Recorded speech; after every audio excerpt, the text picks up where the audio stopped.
Graças e paz, meus irmãos. Um bom domingo na paz e na bênção do Senhor Jesus Cristo.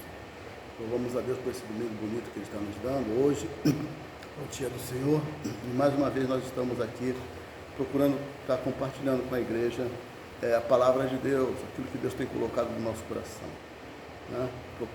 Procurando ser um pouco rápido, mas eu gostaria somente de estar fazendo uma retrospectiva daquilo que está acontecendo no nosso país, nesses momentos, muito rápida, para nós entrarmos dentro de um assunto que eu julgo ser muito importante, porque foi o Senhor Jesus que nos deu essa palavra e eu queria compartilhar com vocês. Nós estamos vivendo momentos difíceis, momentos de conturbação, momentos em que o nosso país ele está meio que em convulsão, sempre uma pequena erupção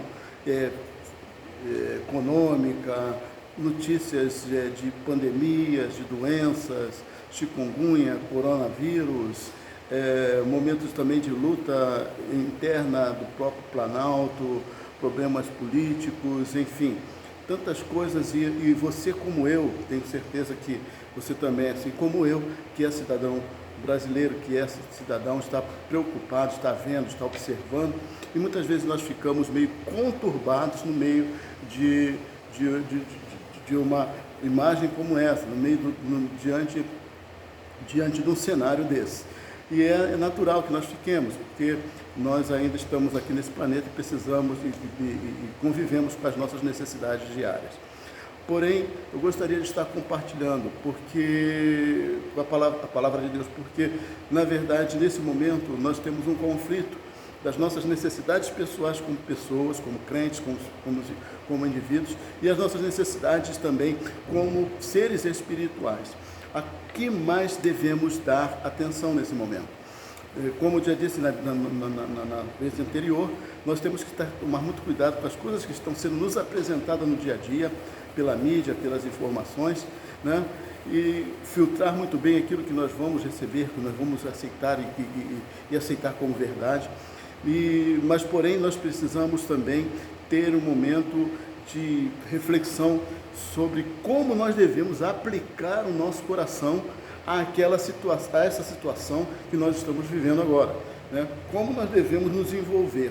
Devemos desenvolver realmente, efetivamente, de coração. Precisamos realmente estar 24 horas ligados com aquelas notícias desagradáveis que a gente tem no dia a dia, aquele clima de incerteza, de insegurança. Não precisamos, né? Nós precisamos filtrar, ver aquelas coisas que podem nos afetar, né? E aquilo que a gente vê que nos provoca uma situação de perigo, nós vamos orar, interceder pelas nossas autoridades, pelos nossos governantes, pelos nossos irmãos, aqueles que estão em dificuldade. Bem, nesse momento desse cenário, a gente fica realmente perturbado, fica preocupado. Isso acontece com você, acontece comigo, com qualquer ser humano. Mas é importante a gente parar um pouco e dar ouvidos ao que o Espírito Santo diz a nós, a igreja, né? E orando a Deus, buscando a Deus, Deus nos deu uma palavra que para mim foi um consolo, um refrigério e uma direção. E eu tenho certeza que para você também vai ser, né? E essa palavra, ela começa lá no Antigo Testamento, na história, naquele momento da história onde Ló ele se separa de Abraão, né? Como diz a palavra de Deus lá no livro de Gênesis, no capítulo 13, ele diz assim: houve contenda entre os pastores de gado de Abraão e os pastores de gado de Ló, e os cananeus e os perizeus habitavam na terra. Nesse momento eles tiveram uma briga ali, né? Os pastores de Ló e os pastores de Abraão. Eles falaram assim: olha, não dá mais para a gente ficar junto, nós precisamos, né, nos separar. E aí Abraão fala para Ló: olha, não está essa terra toda diante de ti, versículo 9 do capítulo 13, não está toda essa terra diante de ti, pois aparta-te de mim, e se escolheres a esquerda, irei para a direita, e se a direita, escolherei para a esquerda. Abraão deixou essa abertura para Ló: o que você escolher para mim está bom. Por que Deus fez isso? Porque por que Abraão fez isso? Abraão fez isso porque o coração de Abraão, ele confiava que Deus iria dar a direção para a vida dele.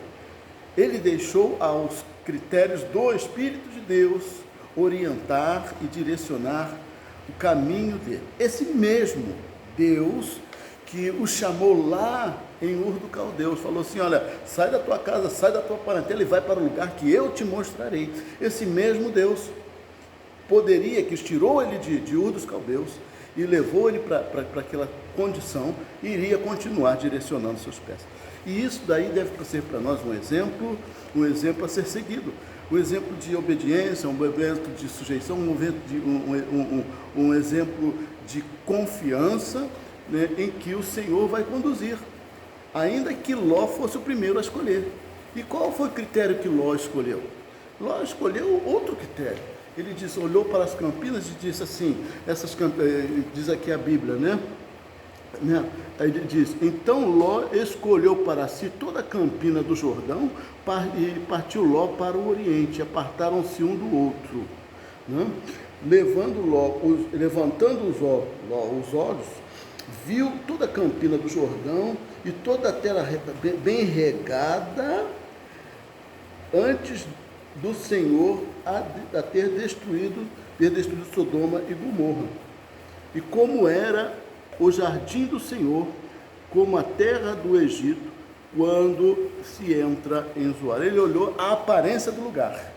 Então, qual o critério que devemos seguir?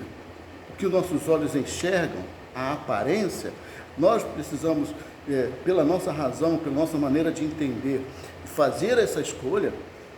Abraão escolheu a direção de Deus, Ló escolheu obedecer a sua visão, ao seu entendimento, a sua razão, aquilo que ele achava que era melhor para ele. Mas nós vemos no final o que aconteceu, né? Ló perdeu tudo que tinha, perdeu suas riquezas, todo o seu gado, tudo aquilo que Deus tinha dado, a prosperidade dele, e ele saiu sozinho, ele, as filhas e a mulher, que no caminho se transformou numa estátua de sal. Então Ló perdeu tudo porque foi atrás da sua visão, ao passo que Deus prometeu a Abraão que Deus iria dar para ele. Veja bem, disse o Senhor, versículo 14, capítulo 13, versículo 14, disse o Senhor a Abraão, depois que Ló se apartou dele, levanta agora os teus olhos e olha desde o lugar onde estás para a banda do norte, do sul, do oriente, do ocidente, porque toda esta terra que vês, te hei de dar a ti e a tua semente para sempre. Para sempre. Então Deus prometeu e Deus cumpriu, que iria dar a ele toda aquela terra e abençoar.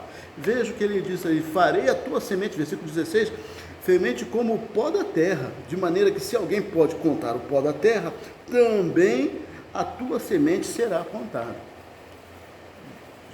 Abraão entrou com poucos e saiu com uma descendência incontável, né? Então nós vemos quais são os critérios. Agora, nós estamos vivendo um momento em que realmente a sociedade brasileira está procurando aquilo que são melhores para ele, a comodidade, o conforto, o progresso do país, o progresso da economia, a organização, vamos dizer, de um apaziguamento dos ânimos dentro do quadro político brasileiro. Então todas essas coisas são anseios do coração do brasileiro, e seu e meu. Agora, nós precisamos entender que a Bíblia também ela fala o seguinte, diz assim, capítulo 6 de Mateus, versículo 19, não ajunteis tesouros na terra, onde a traça, a ferrugem, tudo consome, onde os ladrões minam e roubam, mas ajuntai tesouros no céu, aonde nem a traça, nem a ferrugem consomem, e onde os ladrões não minam nem roubam, porque aonde estiver o vosso tesouro, aí também estará o vosso coração. Aonde está o nosso tesouro? Se o nosso tesouro está nessa terra, se nós estamos ansiando por ver uma situação de equilíbrio, de prosperidade, de paz, de sossego, se nós estamos ansiando, aí vai estar o nosso coração. Mas a palavra de Deus diz que nosso coração deve estar aonde? Na eternidade. Na eternidade. Tudo isso daqui vai passar. Não ajunteis tesouro na terra, tudo isso daí vai passar. onde a traça e a ferrugem tudo consomem, né? Onde os ladrões, seja aqui em Corguinho, seja em Campo Grande, seja um ladrão de botijão de gás, de cueca do varal, seja, né, um ladrão de colarinho branco, seja qual for, né, onde os ladrões minam e roubam, mas ajuntais, colocai o vosso coração, colocai o vosso tesouro, entendais que nosso tesouro não está aqui. Vamos supor que tudo dê muito bem, e todos fiquem muito felizes, muito contentes, a economia entre nos eixos, você tenha dinheiro no bolso, pão na mesa, trabalho tranquilo, enfim, todas as suas aspirações, estão sendo alcançadas, seus desejos, seus planos estão sendo executados. Vamos supor que seja assim, uma bênção, uma alegria para todo mundo. Bom, isso é ótimo, mas não é o principal. Veja o que, nesse momento, precisamos ter a nossa atenção no que a palavra de Deus diz. E que ela diz? Capítulo 17 do livro de Lucas, que é o sermão profético, onde Jesus ele fala o seguinte, né? Ele fala sobre a subida, a vinda súbita do reino de Deus. E aí ele diz assim, capítulo 17, né? Versículo 26, diz: como aconteceu nos dias de Noé, assim será também nos dias do Filho do Homem. Comiam, bebiam, casavam e davam-se em casamento até o dia em que Noé entrou na arca e veio o dilúvio e consumiu todos. Que é essa arca? A arca é a vida eterna. Até o dia em que a igreja for tomada e nós vamos entrar na arca da vida eterna, da salvação em Cristo Jesus, o arrebatamento prometido por Jesus. Né? Então, nesse momento, é o momento que antecede, é o momento que a atenção, a concentração do homem está voltada para os seus prazeres, sobre aquilo que satisfaz a sua alma.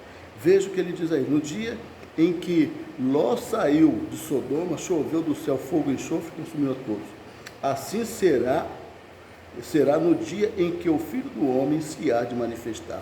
Como também da mesma maneira, nos dias de Ló, comiam, bebiam, compravam, vendiam, plantavam e edificavam. A atenção mundial está para a economia, está para as finanças, está para o bem-estar, está para as conquistas. Que nesse momento nossos olhos não fujam da eternidade. Aonde estiver o vosso tesouro, o nosso tesouro, aí estará o nosso coração. Que o nosso coração esteja na eternidade, que o nosso coração esteja no tesouro que nós temos lá, que é Cristo, a vida eterna, uma comunhão eterna com Deus, uma salvação imaculada, um corpo transformado segundo a palavra de Deus. Que Deus nos dê um dia abençoado, um domingo cheio de vitória. É o que nós desejamos, que a graça de Deus esteja sobre a vida de cada um dos irmãos. Um ótimo domingo na presença do Senhor.